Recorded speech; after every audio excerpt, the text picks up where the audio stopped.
Just give it a second for everything to start up here.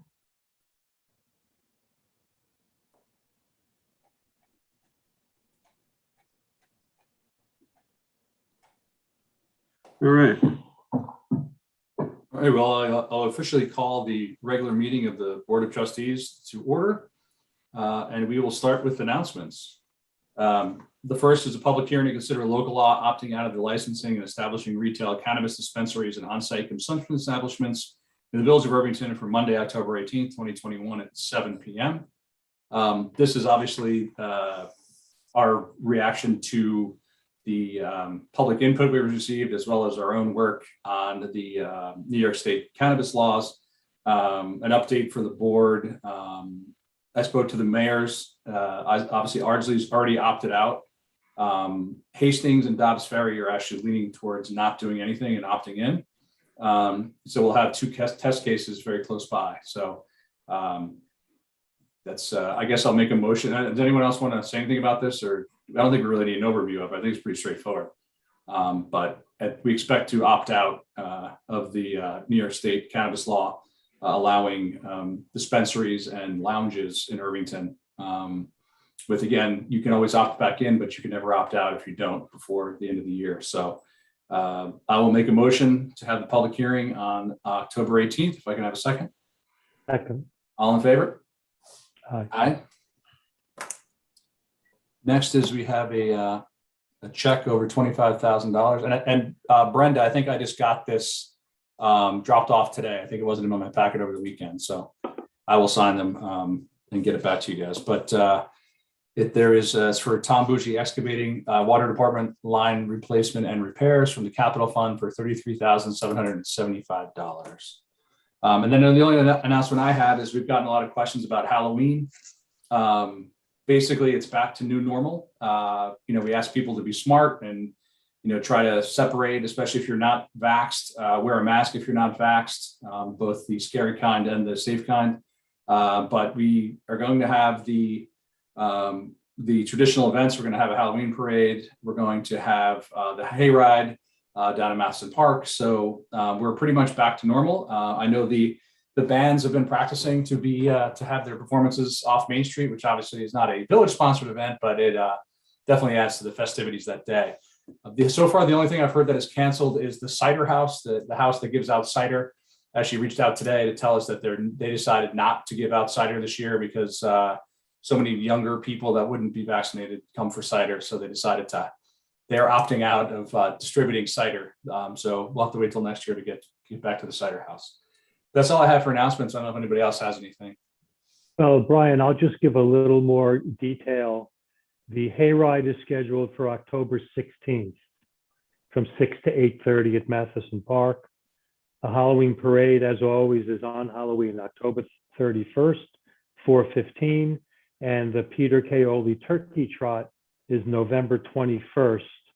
And there's a change in the starting time to 2:00 p.m. Great, thanks, Larry. Sure. Now we'll get on to correspondence. As I've said at the last several meetings, kind of as a board, we discussed that I don't necessarily have to speed read each letter since they are posted here. Since Friday, people can read them. I'll just kind of say what they're about. Linda Poons is about opting out of the cannabis law. So she'll probably be happy with our discussion. Louis Lestenberger's about the public hearing on Villa Lawaro that's coming up. The Irvington Recreation Parks Department and the Irvington Recreation and Parks Advisory Committee. There's a letter about preserving Halsey Pond in light of development. Charlotte Binns is also about preserving Halsey's Pond. Judd and Kathy Harsher are about the Villa Lawaro public hearing that's coming up. Kerry Gross is about Halsey Pond. And Ann Altman is I'd say it's mostly about gas-powered leaf blowers and the associated noise pollution.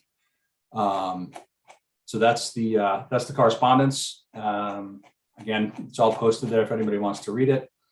But we'll move on to public You have comment. no audio though? What's that? Audio, we can hear you. Can you hear us?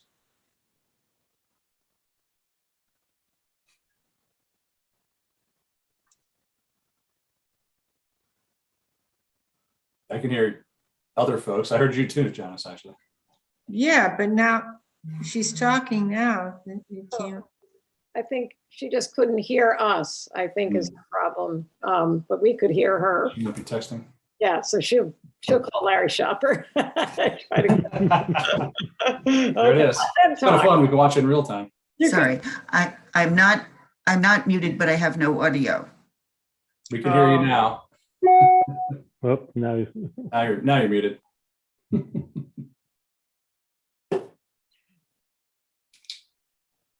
see if anybody has raised their hand for public comment. Looks like we have one. I can, oh, okay, now I'm on mute. Thank you. Real live help desk, I like it. Looks like we have one hand so far, at least again. Or not. If Laurie would like to promote her.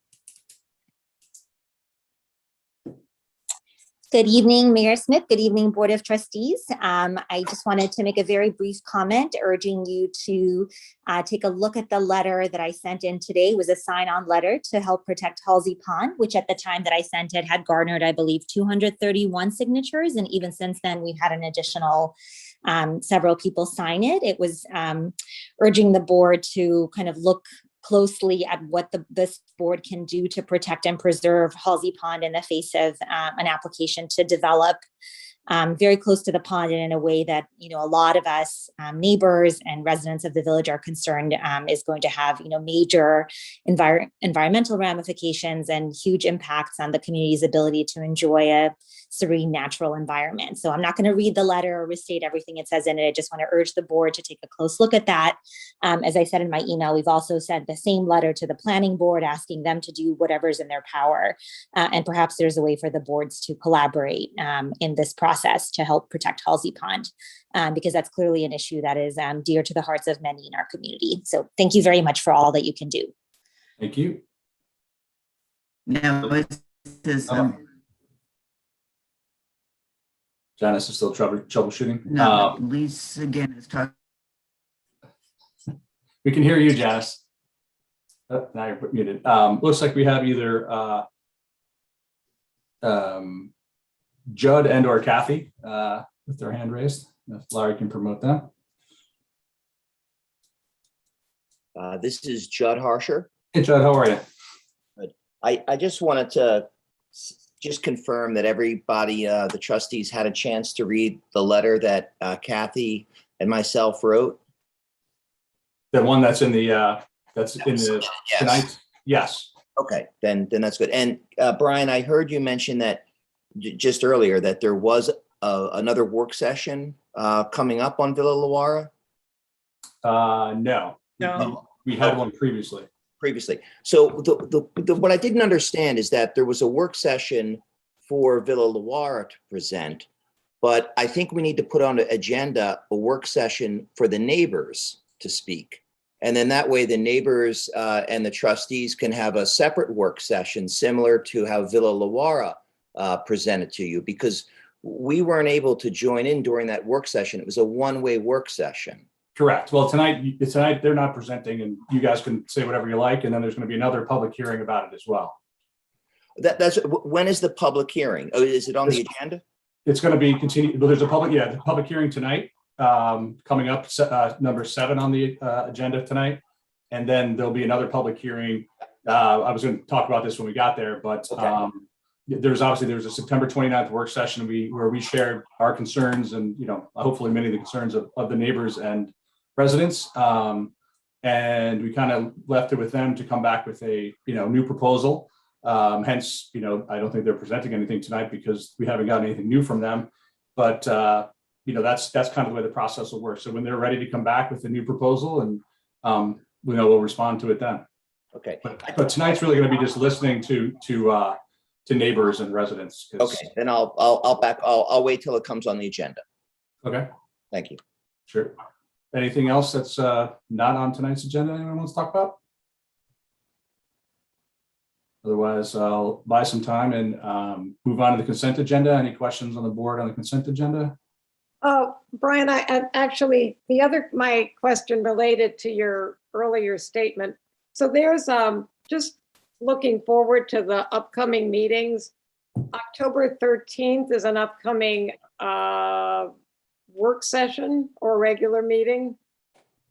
I'm just I have the clarifying. calendar here. The 13th is a work session, Right, 13th is a work session. and Then there's the a regular 18th meeting, October 18th. is a regular board meeting. And then November 10th is, Let me see. November 1st is a regular board meeting. The 10th is a work session, November 1st is regular, and the 15th is also a regular meeting. 10th is a work session, and then there's like, the next one would be the organizational. Yes, December 6th. But there is there one on the 15th as well, Larry? December 6th is a regular meeting. Yeah. Okay, Yeah, so we have in November, we have the 1st, which is a regular meeting, the 15th, a regular meeting, and the 10th is a work session. Right.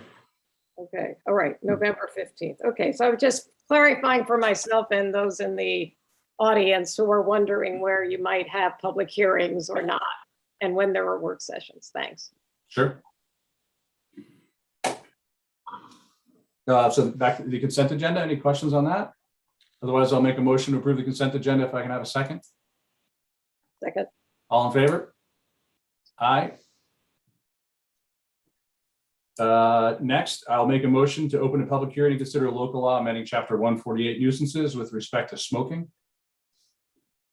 I don't know, Marianne, if you want to give this one is pretty straightforward, but I don't know if you want to give a quick summary of what we're doing, what we're updating.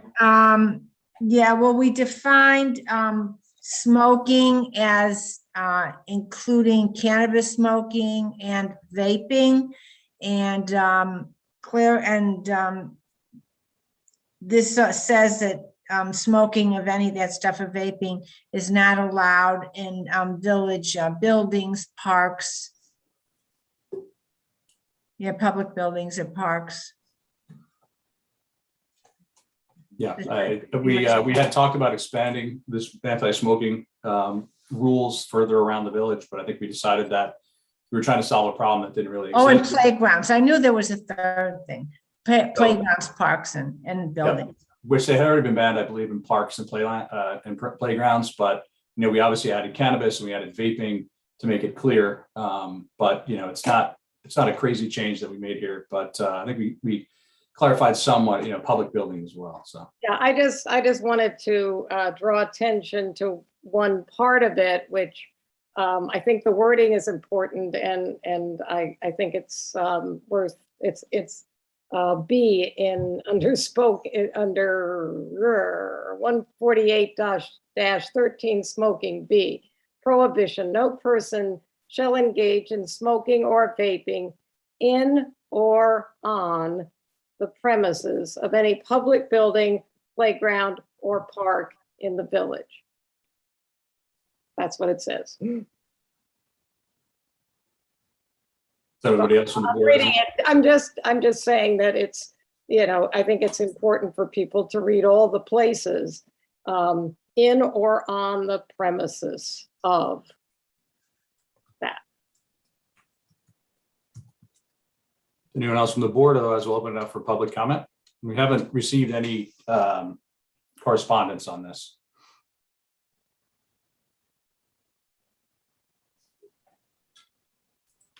But if there's no hands going up from the audience, I will actually make a motion to close the public hearing if I can. Get a second? All in favor? Aye. Aye. Whereas enactment of this amendment as an unlisted action on the State Environmental Quality Review Act, SECRA, and whereas the board has determined that the amendment will have no adverse environmental impacts and therefore issues a negative declaration under SECRA, and resolved to adopt a local law amending chapter 148 nuisances with respect to smoking. I'll make a motion if I can have a second. Second. All in favor? Aye. Thank you all.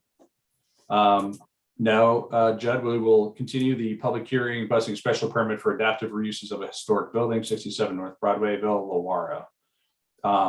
My quick summary that I kind of already gave was, I guess we've had 2 public hearings so far. Then we had a work session to kind of bluntly share the feedback we've received with the applicant. and request that they come back with a revised proposal. We didn't want to cancel the hearing in case people wanted to speak tonight, because we're obviously awaiting a new proposal. So we're kind of commenting on something that hopefully will be updated. But we wanted to give people the opportunity to speak tonight if they had something new. I believe we also got another piece of correspondence today, Larry, that will be included in the next official meeting. But yeah, now is the time if anybody would like to speak about the special permit proposal. Well, I did have two quick questions I'd like to talk about before we go to the public. And one was about the seeker and when that to confirm that we needed one, and then when would that occur, and pointing out that would be open to as part of public comment, right? I mean, people could respond to the seeker review itself. But so I just wanted to know what the time frame looks like for that. Brian, did you want me to? Sure. Yeah, absolutely. Yeah, well, they did submit an environmental assessment form. Usually what we've done on projects is work on getting to mitigate all of the environmental impacts before you decide, yes, we're going to go ahead with this. And so then either, when and we're not there yet. We're not there yet. It was clear from the last work session that there's more I would say concessions we want from them, more explanations of things we want from them, and then conditions that the board wants to impose.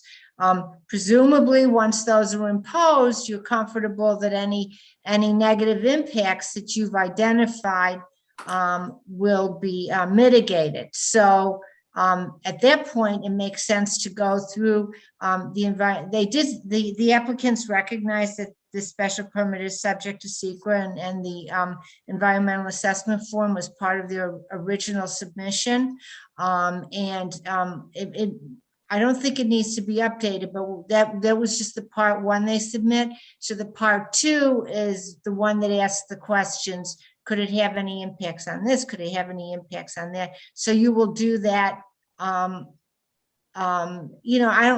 Maybe shortly before they,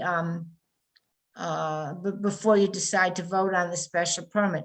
It'll be attached to the agenda, whatever the agenda is for their meeting, and the public can look at it and if they have any comments. But SEQA doesn't require a separate public hearing on the environmental assessment form. But it is part of the regular public hearing, just like tonight's. People can say what. Law we had, yeah. So I mean, you could always, and anytime we've had something like this, people can ask questions like, why was number 10 answered that way when, whatever. So yes, it's definitely going to be part of it. I think my recommendation would be if you weren't able to attend or watch yet the work session. I thought it was a pretty good conversation. So I think that, I think there was probably, about half of the items we could probably come to some kind of meeting of the minds on what would work and what wouldn't work. And there's probably another 25% where I'm not sure where it's going to end up right now, to be honest. Well, you know what, Brian, actually, it's sort of funny because when I put together, the items agreed to with that, afterwards, I sent it to you guys. I think there was agreement on most anything. There were just a couple of things outstanding. So I think maybe. But I think that they're the big ones. Important things. things. Yeah. But I think percentage-wise, it's a big chunk of. If we took all the items that we brought up, you're probably right. But I think it's the ones that matter the most that are going to be the ones. Those people who didn't watch that, I'm sure it's now available to watch archived in the archived meeting videos. Right, Larry? Yeah. So everything's on. Yeah, everything's on the village website or on the YouTube channel. It wasn't super long. I think you would find it wouldn't be awful to listen to. It's not really long, but I thought it was really thorough. So I don't mean to be a pain in the butt here, but we are going to have a chance to have the public respond to the EAF and impact form and the replies and the mitigation. in a timely manner, meaning not on the same night as the vote for the permit, because that doesn't give any time to make adjustments if there are significant public input on the issues. So I just don't want to That's compress fine, that's your it. choice. Sorry? That's your choice. Whenever the board wants to schedule it. I mean, but it's not, I don't think you're ready to go through it yet because there's unresolved issues.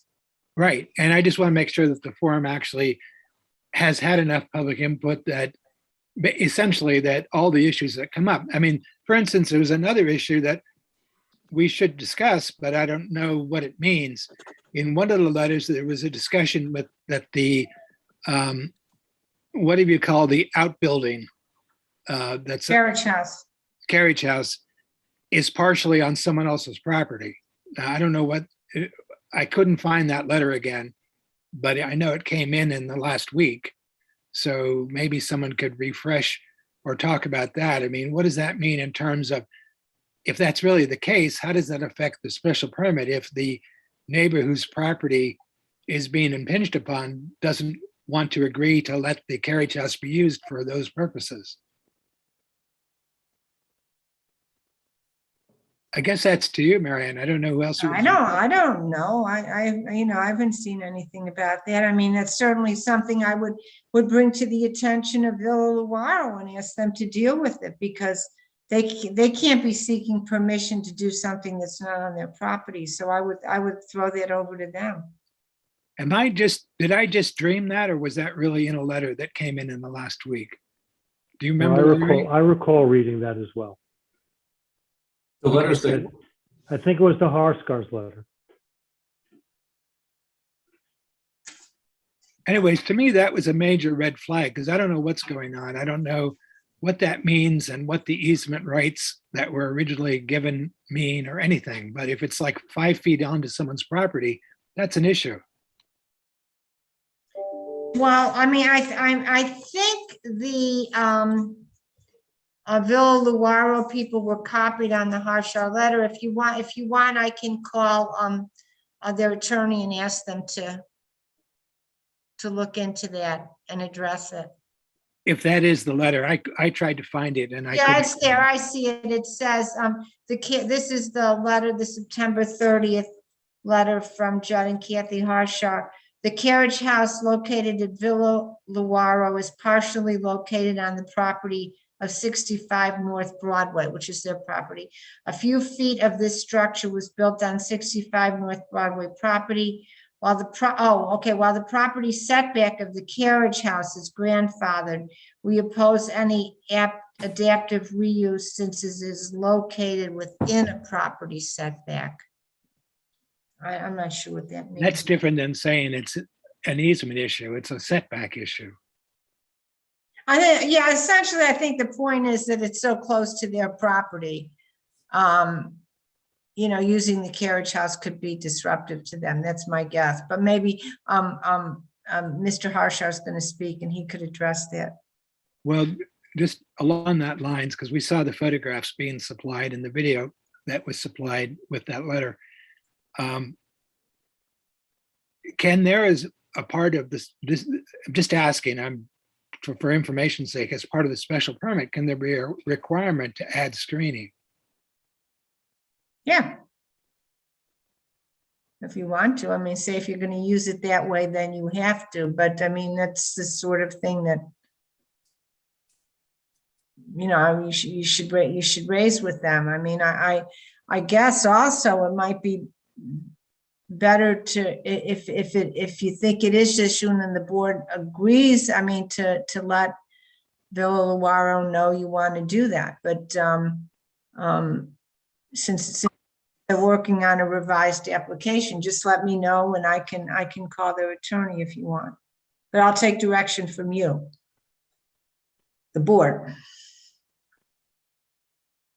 Well, okay, so it's not an easement issue, it's a setback issue. So that makes it a little bit different in quality as far as the urgency goes. But I still think we need to consider as part of the EAF discussion and the impact mitigation discussion about whether or not there's sufficient screening against the neighborhood properties to the south. Mark, I don't think you should get hung up on the EAF secret discussion. That's just your discussion of the conditions of the special permit to make it acceptable in the, residential neighborhood. It's not a separate discussion. Okay, I understand that.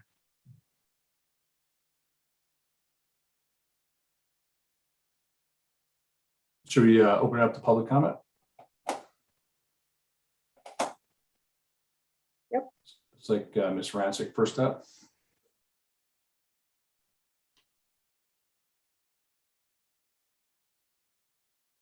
I think he's still muted.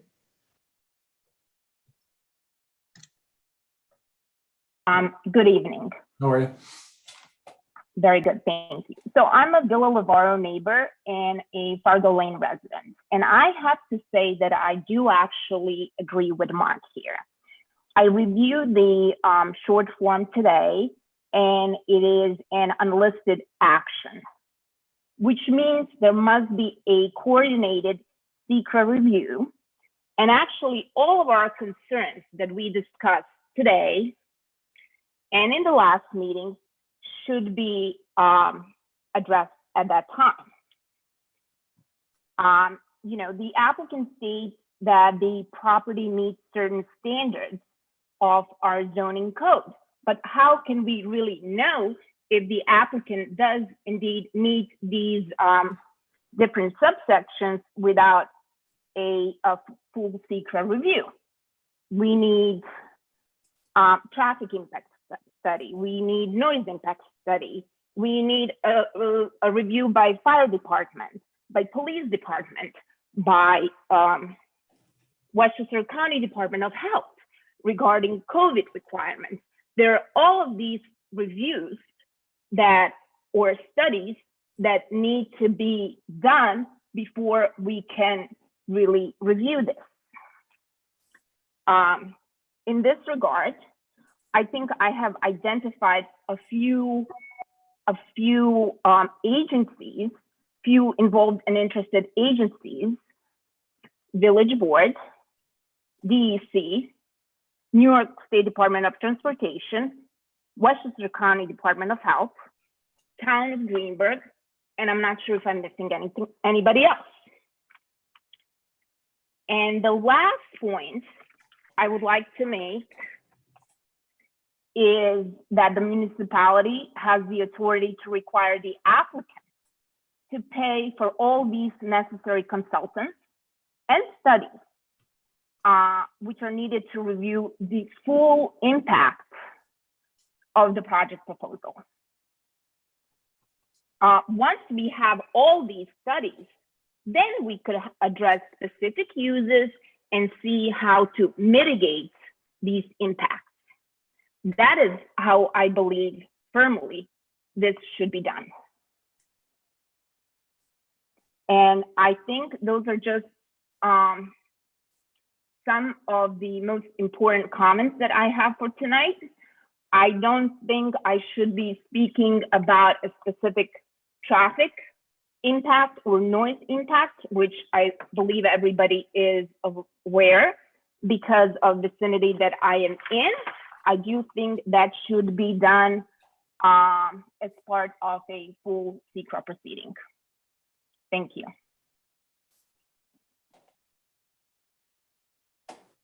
Harsher's next, Larry. Thanks, Jed. Can you hear me? We can. Okay. So point number 7 on our letter was about the Carriage House, and it is in fact a few feet on the property of 65 North Broadway. Now, when we wrote the letter, whether, there is a setback, of course, but it is on the property. So if that's an easement issue, it's an easement issue. But the fact is that there's a few feet of the Carriage House on the property. Mark, you had mentioned, screening. The big concern is for us. One of the big concerns is noise. So when we decided to move into the home, we're located on Broadway. It's noisy, And we weighed the decision because ultimately the backyard, you know, it had its peacefulness and it balanced the otherwise, you know, busy Broadway. So, you know, that's a big concern, you know, for us. And, you know, just to, you know, highlight a couple of our points, you know, again, you know, we do support the spirit of the Walker Institute and the opportunity, you know, that it's creating for women of color as an educational program. We consider, you know, Villa Lawara to be an architectural, gem in the village. You know, we purchased our home in this, you know, residential 1F20, one family resident district in November of 11. At the time, you know, the Doleys were living there, and we had frequent play dates with their two grandchildren who also live there. You know, we're not opposed necessarily, of course, to a small staff occupying the home for the online program. We're not opposed, of course, to tours at Villa Lawara, but we wouldn't, you know, be opposed to a tour that would end in a reception with amplified music or sound. We have great concern on the number of days of the seminars. We wrote down, we were trying to figure out the math and everything, but we had heard 12 days per month. It's 144 days of the year. And our understanding is that these seminars could include, you know, lunch, dinner, cocktail reception. We have concern over the lack of description and definition of the proposed seminars and special events. And, you know, we do want to ensure that these seminars have an educational purpose. I've heard in different work sessions, you know, that, you know, about like you know, the business or profitability or something like that. I don't, you know, it kind of gets mixed up. You know, I want to have a better understanding of what these events entail. You know, directly following the July fashion show, right, there was a cocktail reception held in that Carriage House, and the Carriage House and the driveway were used for catering and entertainment. The cocktail portion of the event, you know, it was extremely disruptive. The back deck of the Carriage House, which is, you know, partially on our property line, was utilized for garbage collection and recycling. Every time an empty bottle hit out, we'd hear it. It's on the property line. It was very noisy, and, you know, whatever. I mean, the catering, you know, staff, you know, used that area for you know, smoking breaks and stuff. You know, it was just out of the area where the guests were. You know, a bar and a DJ booth were set up in front of the Carriage House. Needless to say, of course, it was loud. And I think, you know, further consideration should be given that is within 30 foot of the aqueduct buffer. You know, we adamantly opposed any adaptive reuse that would include the Carriage House. Can all future, you know, because it looks like there's going to be something going on there, you know, the catering events be done out of the main house and not the Carriage House.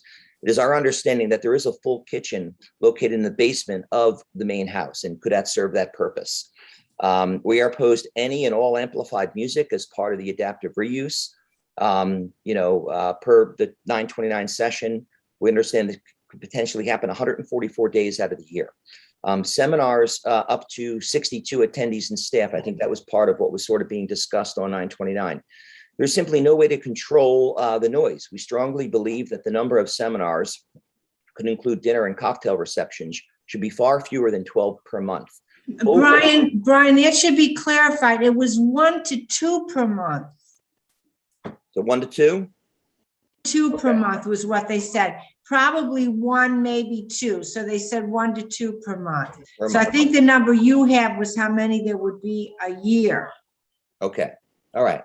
Oh, you know what? We're getting a new proposal, and you know, I agree that we wanted more details. So, you know, I think that we'll probably be getting more details. That was part of their original proposal, Brian. They were never. That part was, yeah. But I think we have asked them to explain, you know, a little more of what the, you know, what would happen at the, you know, and I think they did somewhat, but I think it's always great to see it in writing. Okay. Rather than just the okay. discussion. Overnight use. You know, why isn't the village considering the same and similar regulations defined in the Octagon House, also located in a residential neighborhood? You know, we oppose overnight guests on any days where there is an adaptive reuse seminar or event. Allowing overnight guests just opens up the possibility of disruption throughout the night. Portable bathrooms. You know, if they're going to be where are they going to be located on the property? Portable generator. Will these be used? Where are they going to be located on the property? now this is just traffic in our driveway. I mean, we've been here for, 16 years, and I've experienced, times when cars come into the driveway, they're looking, looking for parking, looking to park or to turn around, just to kind of, go over to Villa Luara. With increased activity, we're concerned that this will only get worse. Garbage following the fashion show, right, as one of the neighbors, had pointed out, there was water bottles, empty cigarette boxes, and it was also discarded over the wall. We live on Broadway, so it was thrown over the wall on our property.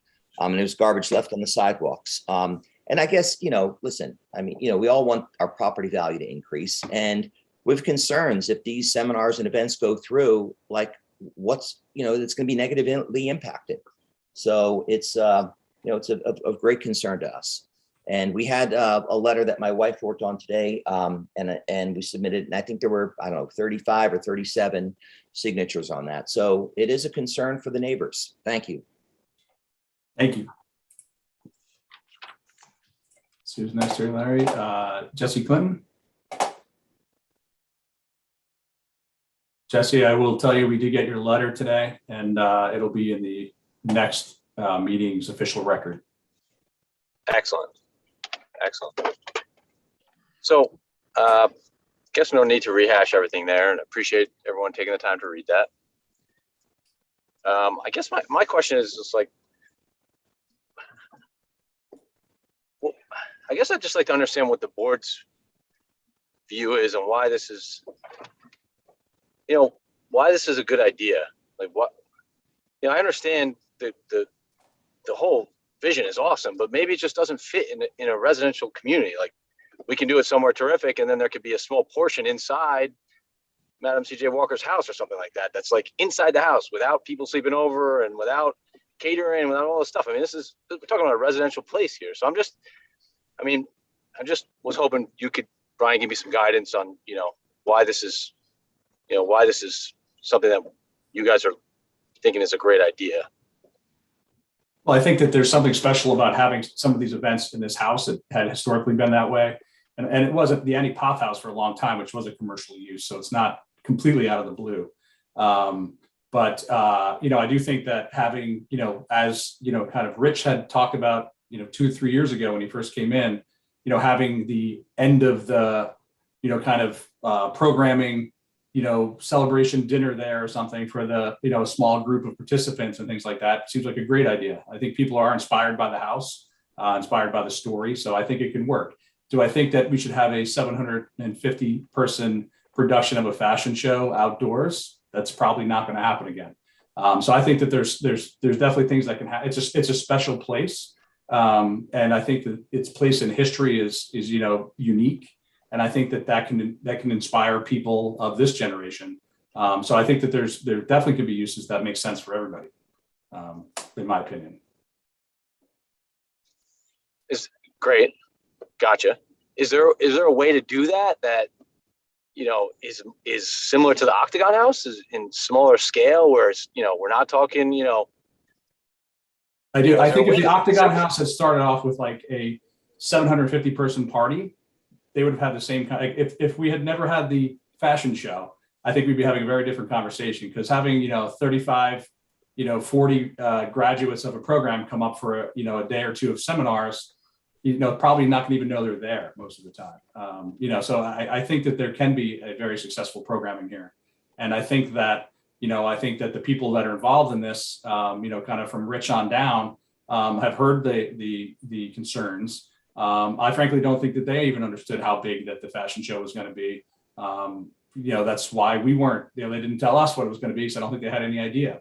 So I think that's the big difference here, is that they started off with a event that didn't fit.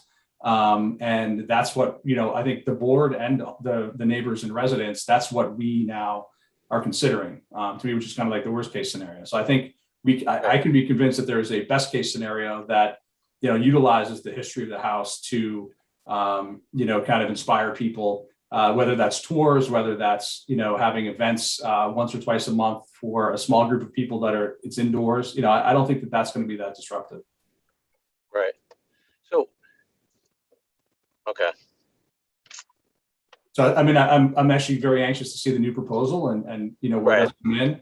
Because, you know, I think if it hadn't had any special events, which, you know, they had, you know, 1 to 5 a year, even in their original proposal, I think it would have been a different conversation as well. If it was going to be all contained inside the house and, you know, maybe some people walking around or taking pictures outside, I don't think anyone would care. I think, you know, amplified music that was not just the same as having someone playing a Bluetooth speaker in the backyard, was a very different event. You know, there's professional DJs and dancers, and there's a rapper. It was a very different event than, you know, Jesse Clinton's backyard birthday bash. So, you know, so I think that's what we're all thinking of, and that's what we want to prevent from happening again. But I think that there's probably other uses that can be okay in the neighborhood. So agree. And so is there a way two thoughts?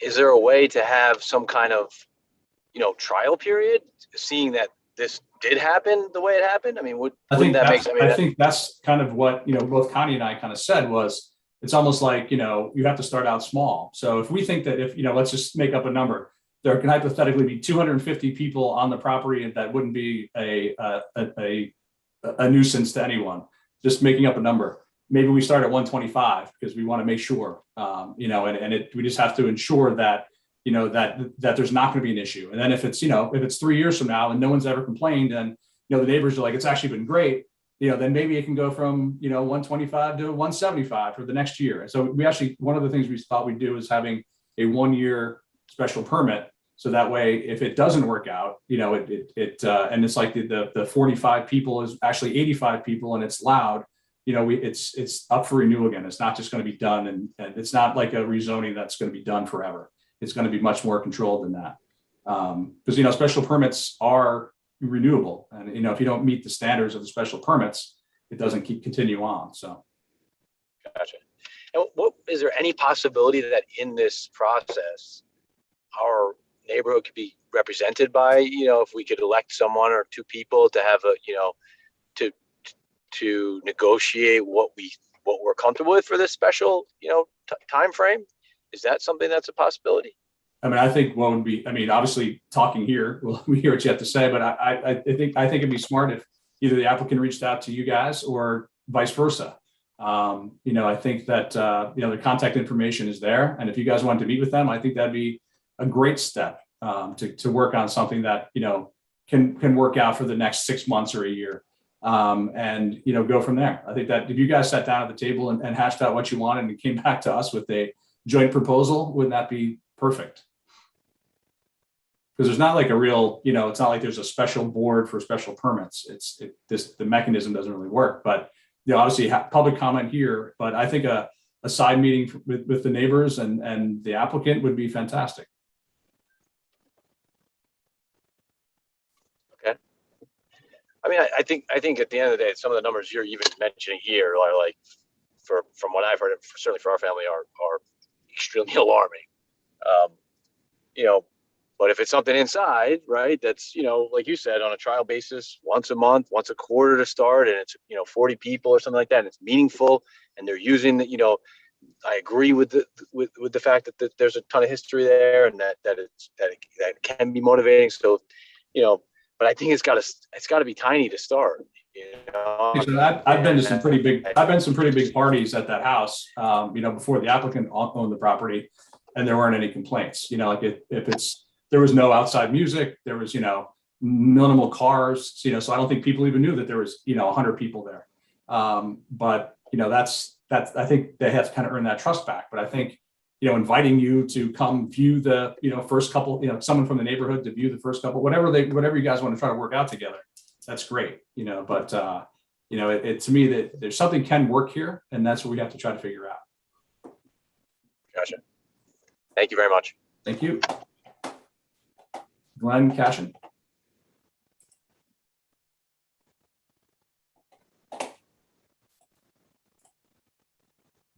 Hi, can you hear me?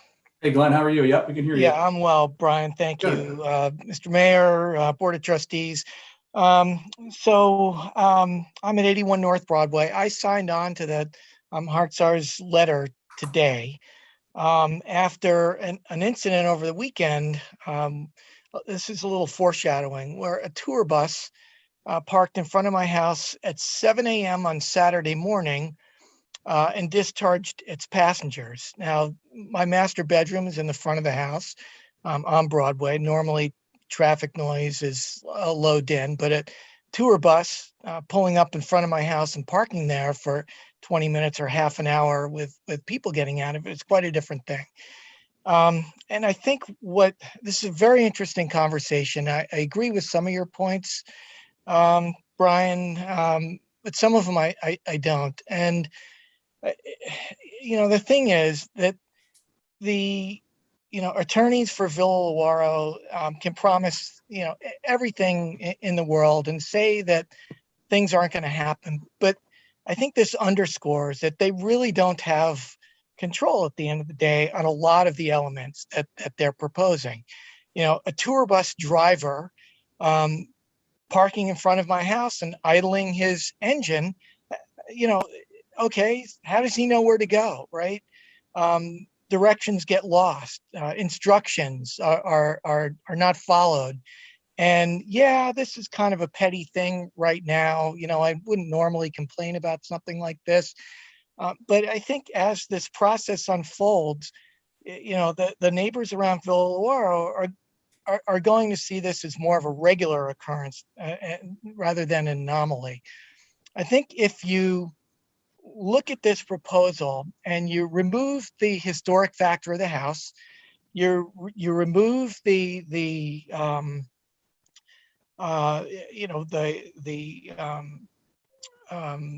national interest of the women of color entrepreneurship, and you just view it as a request for a conference center in what was a private residence. Yes, it was the Annie Poth home at one time, but I grew up around that, and I don't remember anything going on there when I was a youngster here in Irvington.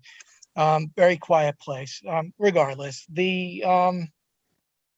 I think if you look at this from the perspective of this proposal being for a conference center, which at the end of the day, I think it's really what it is.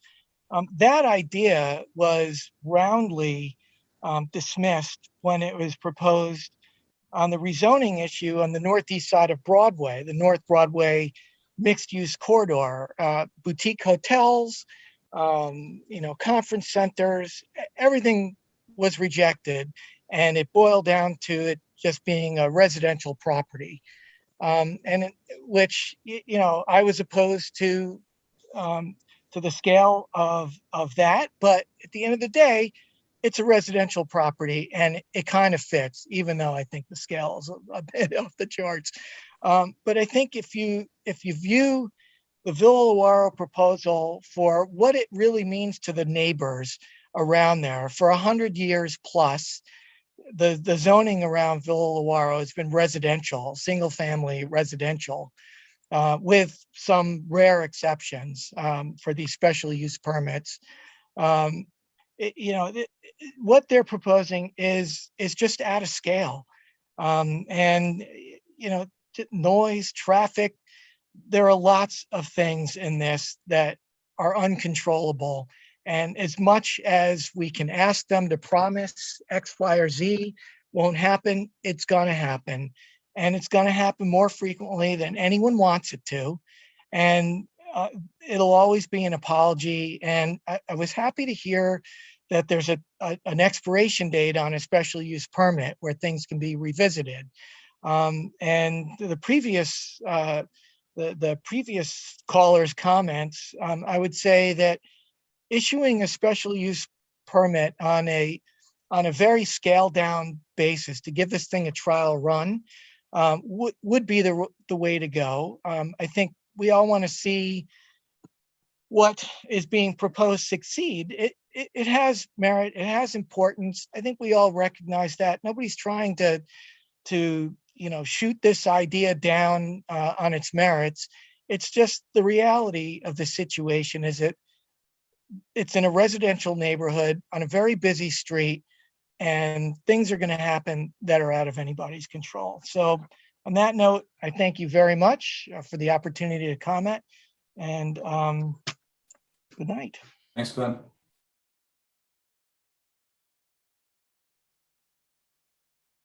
Anybody else? Otherwise, obviously, the public hearing is staying open. We will be getting a new proposal or request for a special permit, I guess it's actually called. Judd, back again? Yes, hi.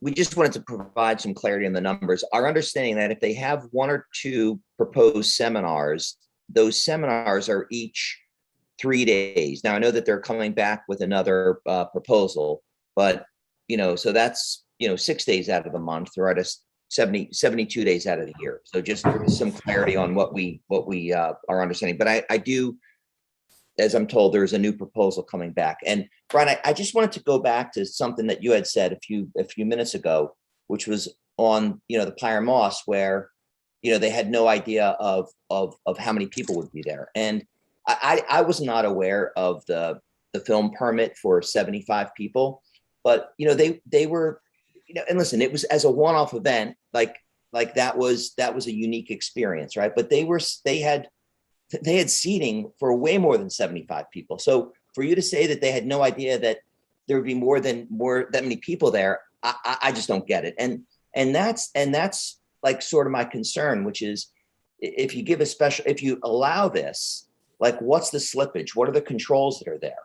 And that's where I think, as Jesse had mentioned, and Art, we've got to keep it very, very controlled and tight and see how that works.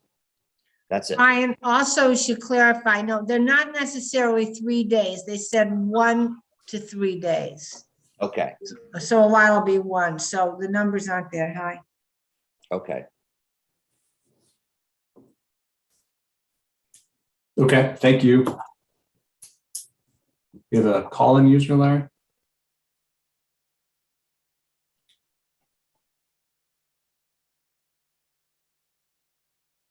Hi, Village Board and Mayor, Ellen Silverstein here. Number one, I just want to say that I agree with the majority of what has said, even though I'm not an immediate neighbor. I can see all that happening and all that being a problem. And promises don't always work, and you can't stop an event in the middle. I also wanted to mention that traffic, I know they mentioned like 4 o'clock for seminars to end, to limit the traffic when the school buses come, but that is much too late, and I don't know if that's being checked out. Otherwise, it would be too short for them to have a seminar, so I don't know how that would work. The noise element is not to be questioned. The traffic will be even worse. I did want to read something that I brought in much too late, and it's a totally different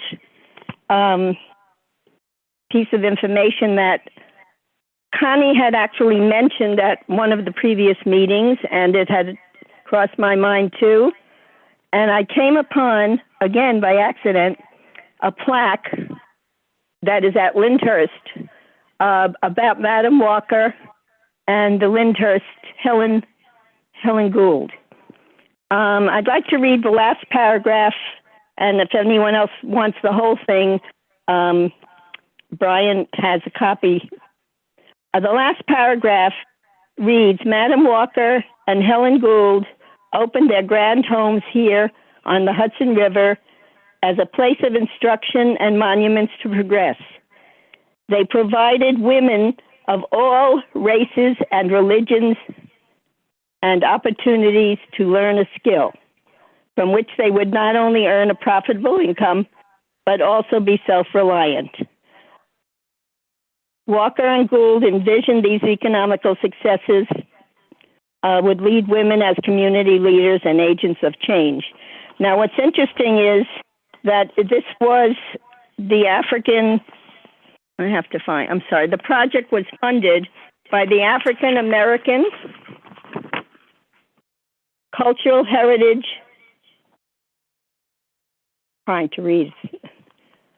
Action Fund of the National Trust for the Historic Prevention with support of the JBC Foundation, which may connect to where they're getting their status right now. What bothered me, and again, Connie had mentioned it too, why all women can't have access to this wonderful program if it works out. Why should it be restricted and diverse? And initially it was more limited, and then they added another community to it. Why can't it be all women? I think we're opening up, I don't know, a Pandora's box maybe.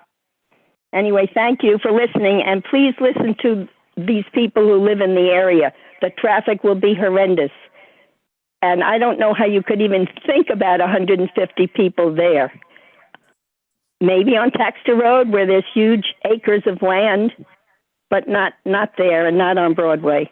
All right, thank you for listening. Sure. Thank you, Ellen. Anybody else?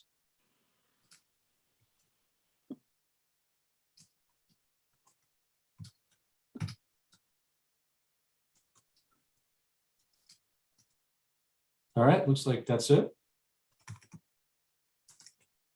So, I mean, I think Larry just got some information that they might not be ready for the October 18th meeting. It wouldn't be until November 1st, Larry, with the new proposal. Yeah, the applicant asked to adjourn the hearing until November 1st. I mean, You I certainly don't have can any keep it problem open, but just kind of keeping it open in case other people have, new comments or new thoughts. Otherwise, we just won't have, it'll be I mean, we could always close and reopen it, but this way, if people have something that, if they, like we did have a bunch of letters that, sometimes it's better if someone wants to comment on their letters, they can always do that through public comment. But to me, it's more of I don't think it's a big issue either way, except if there's. my only observation on that is if we don't put it on the agenda on October 18th, at least that lets reassures both the neighbors and the applicant themselves. They don't have to come to the meeting. You know what I'm saying? Sure. There's not going to, unless someone speaks during public comment, which can happen any meeting. Right. But Yeah, I mean, I think that's good news, or it's good information to get out to people that we're not going to have a new proposal until November 1st or later. So they don't have to save the date on their calendar for the October 18th meeting for this issue. But I'm almost indifferent if we, take it off does anyone else on the board have strong feelings either way about taking it off the agenda for next time or leaving it on? I'm indifferent. It's as you say, Larry, if someone wants to speak, they can speak during public comment. But then it's not an official agenda item, so people don't think they're going to miss out on us voting or something. right, that's more of what I was getting at. If we know that it's not being dealt with at the October 18th meeting, let's just say so. And Okay. I mean, then we can close the public hearing, just reopen a public hearing. Do we have to actually? Well, you're just adjourning to November 1st. Right. Right. Okay, so we don't have to renotice it. Correct. Okay, so we can adjourn it to November 1st. That's fine. I'm fine with that.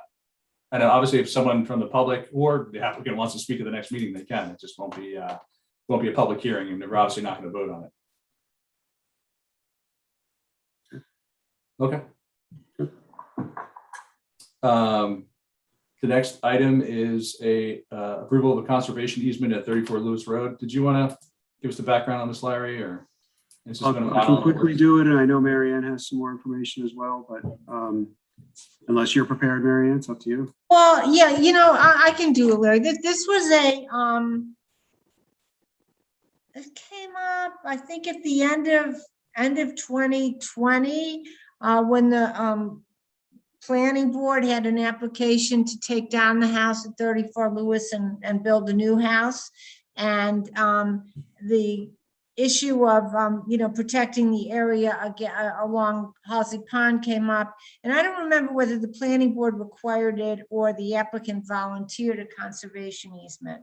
So what they've got is, as you saw in the drawing, there's a conservation easement that runs. And I think Patty Steinschneider, who I think because of not because of this particular application, but for the other bigger issue about new development there. It might be interesting to hear how it came to be. I think that's. Yeah, well, you know what, on that one, let everybody be confident. The planning board wants to do the same thing for Marvera, and that'll come up at the planning board meeting on Wednesday. It wasn't a big deal about how it came up. I mean, they've done these and things in the past when the property borders sensitive property. And the reason this is on at the same time as that Marvera is percolating is just a Coincidence. total accident. They had really nothing to do with each other. You know, so anyway, they get planning board approval.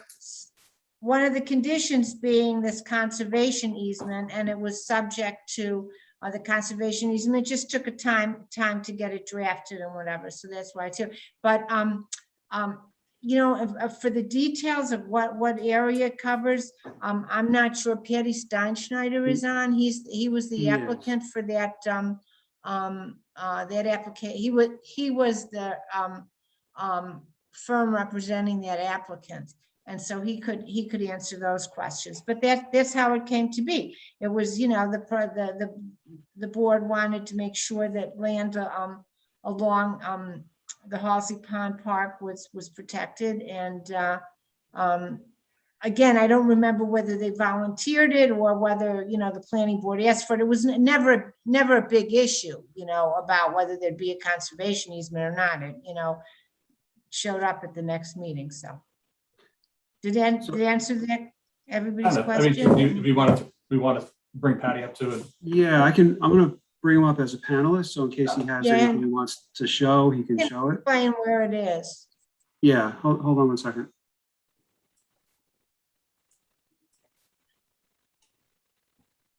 And then while you're waiting to get him on, the thing is with the conservation easement, there has to be somebody to whom it's conveyed. And so that's why it's being conveyed to the village. It gets recorded, and then the village would have the power to enforce whatever the conditions of the conservation easement are. Great.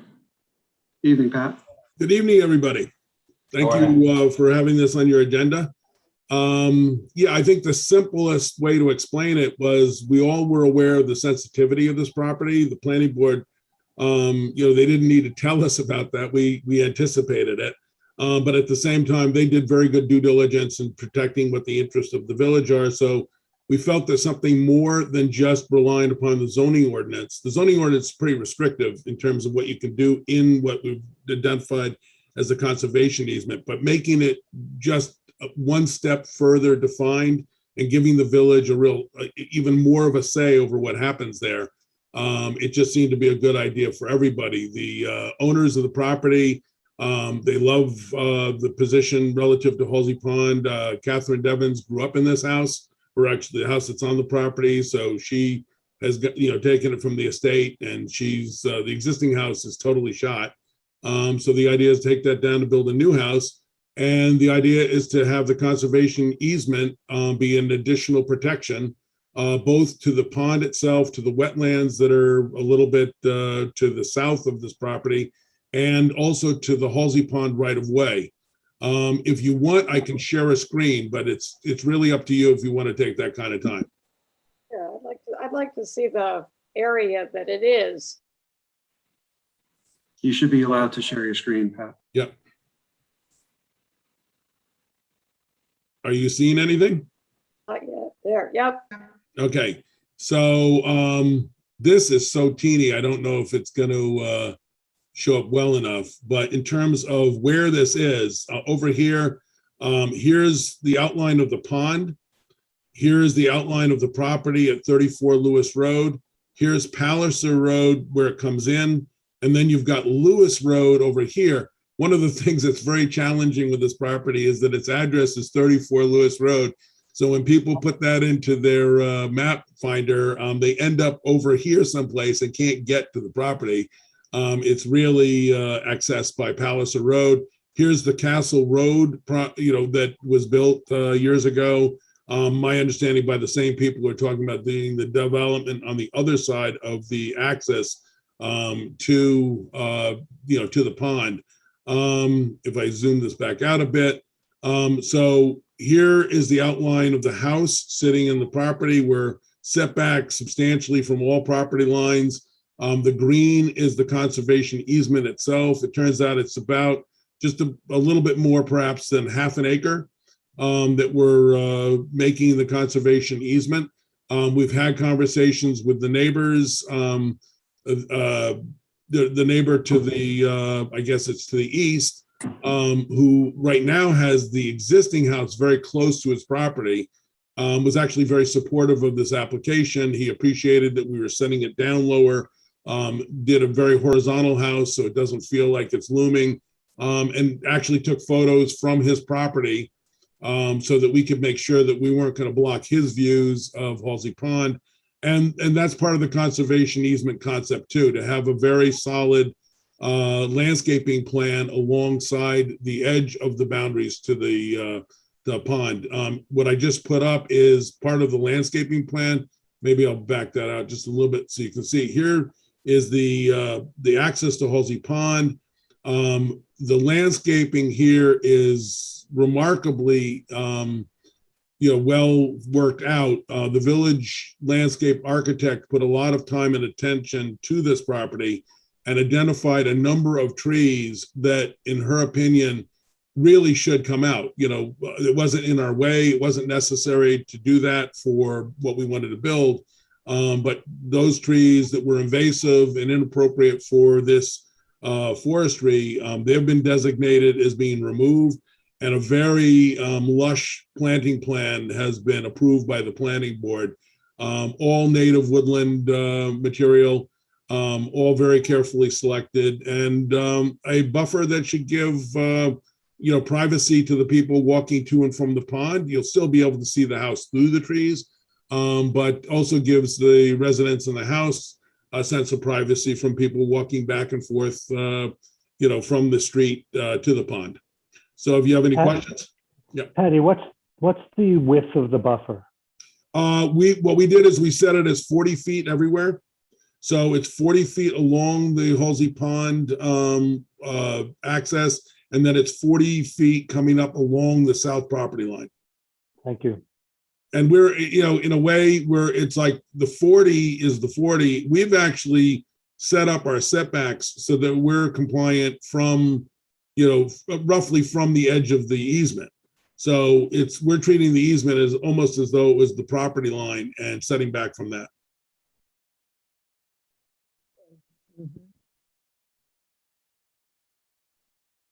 Well, I think it's a great example of you working with the planning board in the best interest of the village. I agree. Self-serving, but I agree.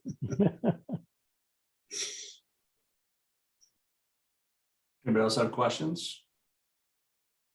So the planning board process for this whole application is completed, is that right?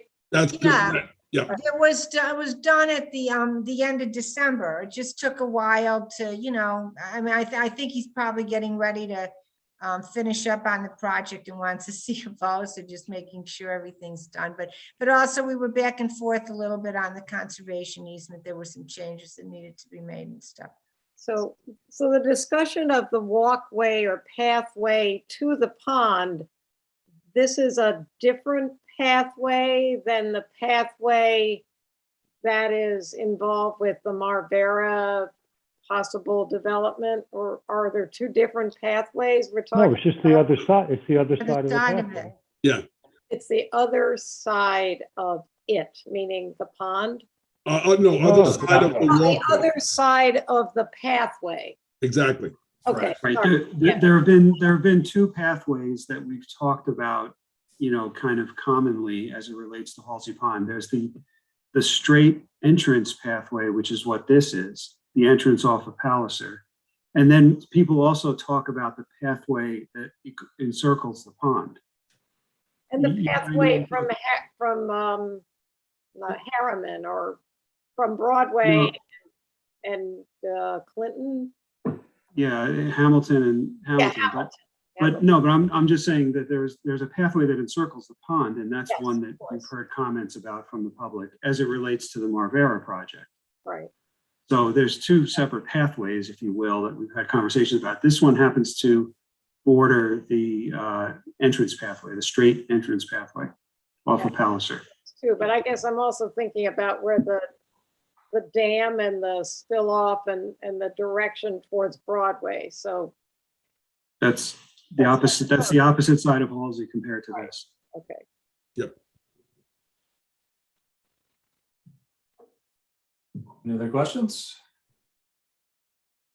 I think we probably wouldn't have had as many questions if this wasn't, if we didn't have the Morvera application in front of us at the same time. Exactly. But I think in some ways, it kind of gives us a decent model on what's accomplished fairly easily. So for the applicant themselves, other than doing the right thing and having long ties to Irvington, is the easement part, like, is it tax lower, or like, how's that work? Is there like, are there some tangible benefits? I don't think No, I so. don't think so. No, Yeah, I mean, So if it's just doing the right thing. yeah, if it was that case, I should let everybody know that I sold those properties up at Dearman Park, since we have easements on almost every property up there. But I don't think there's any No, I don't think implication you on- know, you're not get a tax benefit for that. Yeah. Yeah, I mean, they would have to make a case that the property value is impaired, and then the assessor would consider lowering it. Right. If they can make that case, go for it. Yeah. That's not us. Okay, but thank you very much. I will stop sharing. All right. All right. So any other questions for Pat? Otherwise, I'll put him back in the audience, so to speak. But Bye, Pat. So thank you for sharing that. That was helpful. Great. You know me to be a man of few words, so. thank you. Good night. Night. All right, so if there are any other questions, I'll go ahead and start the reading part of my evening. Whereas Catherine Devens and Robert Porty, owners of 34 Lewis Road, have offered a conservation easement on lands adjacent to Halsey Pond and its accessway from Lewis Road. And whereas acceptance of this conservation easement is a type 2 action under the State Environmental Quality Review Act and therefore requires no environmental review, now therefore be resolved to approve a conservation buffer agreement between Catherine Devens and Robert Porty, owners of 34 Lewis Road, and the Village of Irvington, and further resolved to authorize the mayor and village administrator to execute said agreement and any other documents necessary to effectuate the transaction, all subject to the final approval of the village attorney. I'll make the motion if I can have a second. Second. All in favor? Aye. And can I just suggest while Patty's still on, that Brian, you sign it, Larry notarize it, and then get it back to Patty, because he's gonna have to have his client sign it, and then they'll be responsible for filing this with land records. So he may have a TP 584 for you to sign too, whatever he needs to do that. Okay, so I'll print this off and I'll sign in front of Larry so he can notarize, or Karen, whoever's gonna In front of notarize. Karen, yeah. Okay. Yeah, we'll coordinate that. Okay. Good. Next up, resignation from the planning board.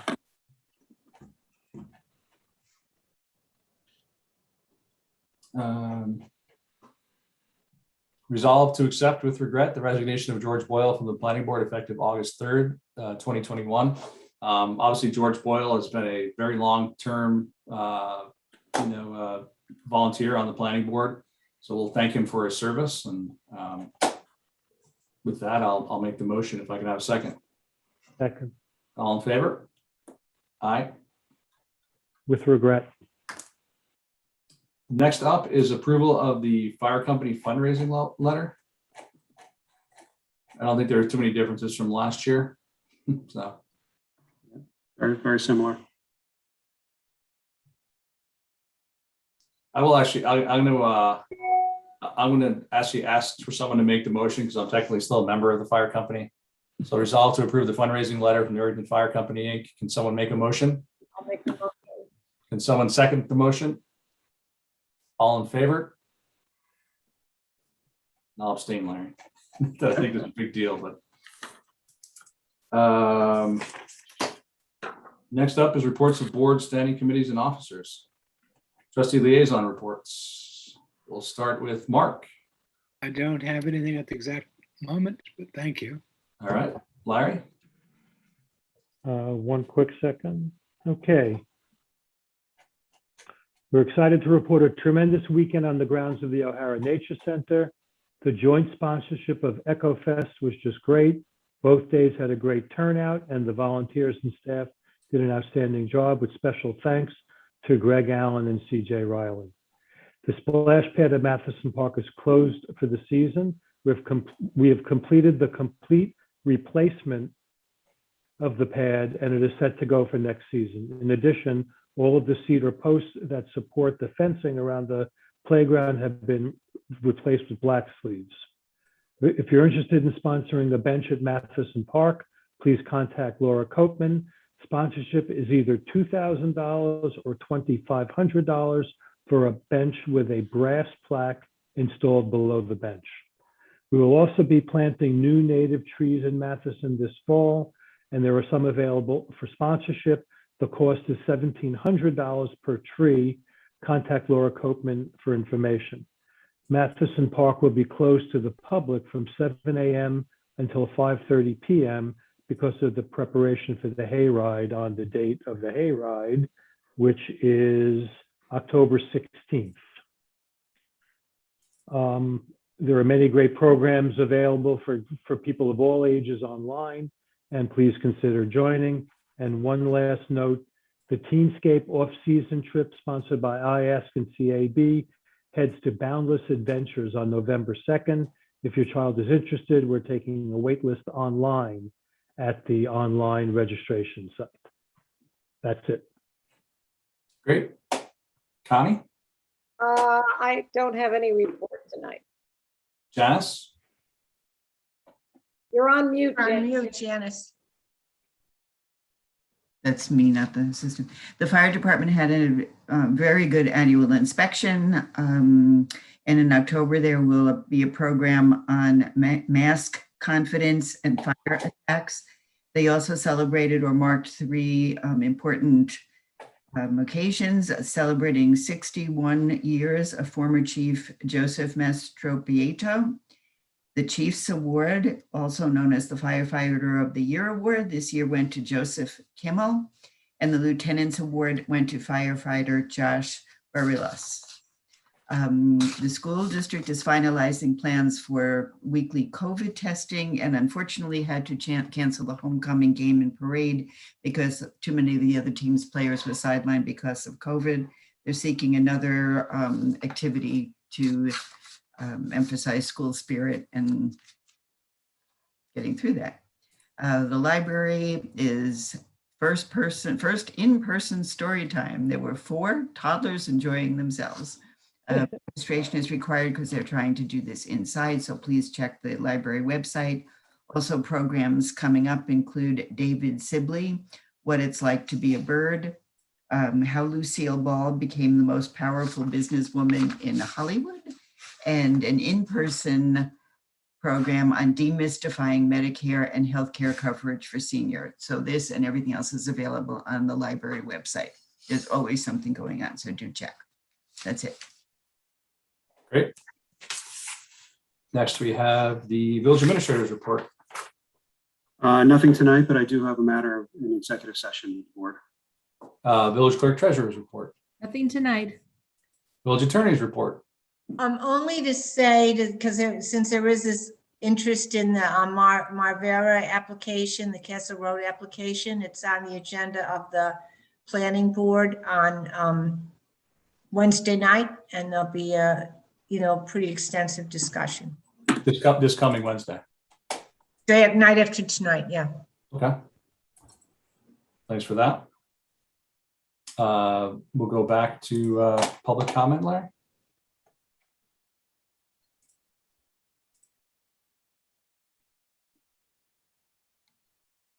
Why don't we do review of action items? I didn't really have anything. Otherwise, I'll make a motion to adjourn to executive session regarding real estate. If I can have a second. All in favor? Aye. All right. Well, thanks everyone for coming out tonight.